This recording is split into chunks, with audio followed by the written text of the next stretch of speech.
सर्वांना नमस्कार. इयत्ता तिसरीतील आपल्या सभोवतालचे जग भाग 1 मधील 6वा पाठ आपला कचरा आपली जबाबदारी या पाठाचा स्वाध्याय आता आपण पाहणार आहोत. चला तर मग उजळणी करूया. रिकाम्या जागी योग्य शब्द लिहा. पहिला आहे कचरा जाळल्यास डॅश डॅश तयार होऊन ते हवेत मिसळतात. त्याचे ऑप्शन आहेत विषारी वायू, विषारी रंग, विषारी द्रव्य, विषारी पदार्थ. तर त्याचं बरोबर उत्तर आहे विषारी वायू. दुसरा आहे ओल्या कचऱ्यापासून डॅश डॅश तयार होते. पर्याय आहेत खत, दरड, माती, पाणी.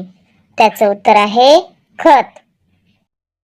तिसरा आहे घरातील संगणक, दूरदर्शन संच नादुरुस्त झालेला असल्यास तो डॅश डॅश आहे. ओला कचरा, सुका कचरा, ई कचरा, जैविक कचरा. तर त्याचं उत्तर आहे ई कचरा.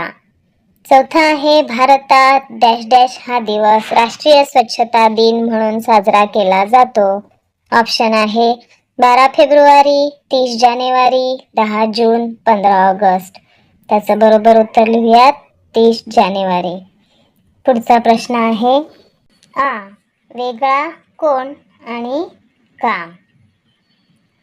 यामध्ये पहिलं दिलेलं आहे कागदाचे तुकडे, शेंगदाण्याची टरफले, फळांची साल आणि प्लास्टिकची खेळणी. या चारही शब्दामधला वेगळा शब्द आपल्याला ओळखायचा आहे, तर तो आहे प्लास्टिकची खेळणी. कारण कागदाचे तुकडे, शेंगदाण्याचे टरफले आणि फळांच्या साली हे विघटनशील म्हणजेच कुजणारा कचरा आहे, तर प्लास्टिकची खेळणी हा न कुजणारा कचरा आहे. दुसरा पाहूयात वायरचे तुकडे, लाकडाचा भुसा, मातीचे गोळे, झाडाची पाने. तर वेगळा शब्द आहे यातील वायरचे तुकडे.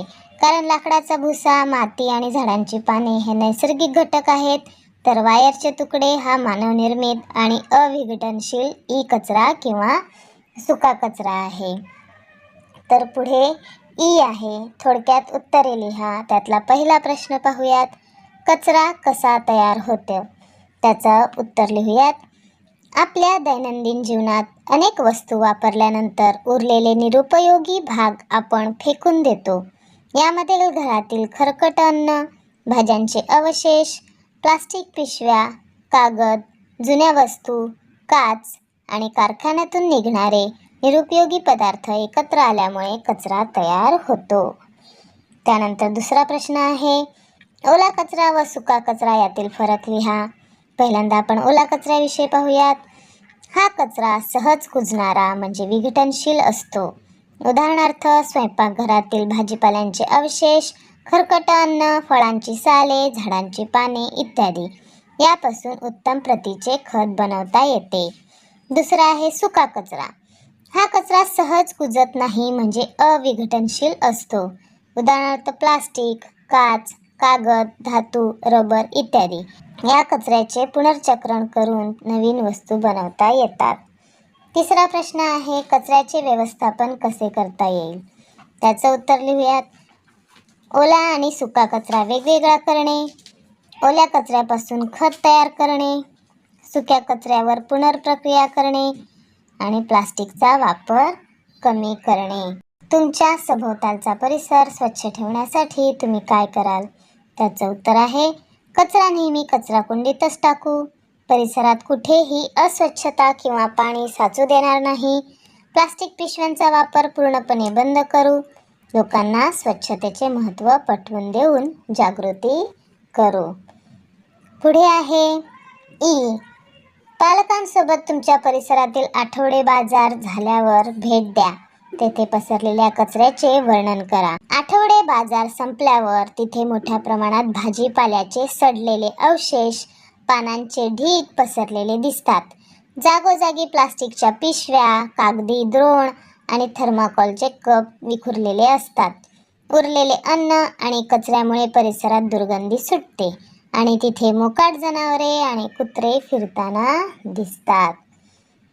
पुढचा प्रश्न आहे कचऱ्याचा पुनर्वापर करणाऱ्या 2 कल्पना लिहा.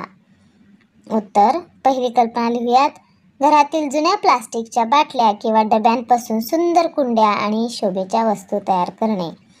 दुसरी कल्पना, जुन्या विरलेल्या कपड्यांपासून घरगुती वापरासाठी पायपुसणी, पिशव्या किंवा गोधड्या बनवणे. आता ह्याचं उत्तर मुलांना तुम्ही तुमच्या कल्पनेनुसारही लिहू शकतात.